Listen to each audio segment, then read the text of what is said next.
Des dessins qui racontaient les plus magnifiques contes qui nous enseignent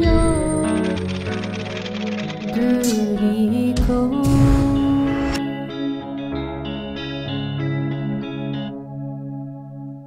Aujourd'hui, notre icône va nous parler de le 5e dimanche du carême. Dans notre icône, Jésus est habillé en blanc, ce qui signifie la pureté.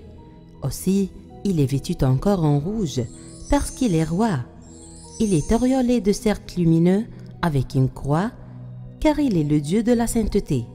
On va voir Jésus-Christ assis devant un lac qui s'appelle le lac de Bethesda, c'est-à-dire le lac de la pitié. On va voir un ange descendre dans le lac et agiter l'eau.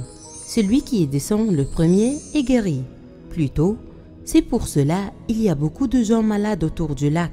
Et attendant l'ange qui vient agiter l'eau, seulement le premier qui descend dans l'eau sera guéri. Jésus tient la main d'un paralysé depuis 38 ans et incapable d'y aller toute seule. Jésus, respectant la liberté de chacune, et lui demande s'il voulait être guéri. Le paralysé lui répond « Seigneur, je n'ai personne pour me jeter dans le lac quand l'eau est agitée. » Jésus lui dit « Lève-toi, prends ton lit et rentre chez toi. » Aussitôt, cet homme fut guéri et il prit son lit et partit. Les gens dans l'icône et les Juifs qui respectent la loi du sabbat, ils dirent à celui qui vient d'être guéri « On est samedi, comment tu oses porter le lit ?»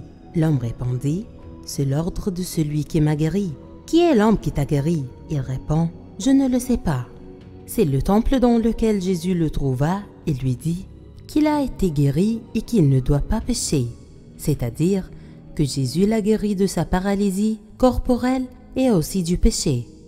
Après cela, il annonça aux Juifs que c'était Jésus qui l'avait guéri. Ça, c'était la scène du 5e dimanche de carême. On va demander à Jésus de nous guérir nous aussi de nos péchés et de nous aider à le confesser et de nous donner la réconciliation et de nous donner le courage d'être témoins de lui devant les autres. Des dessins qui racontaient les plus magnifiques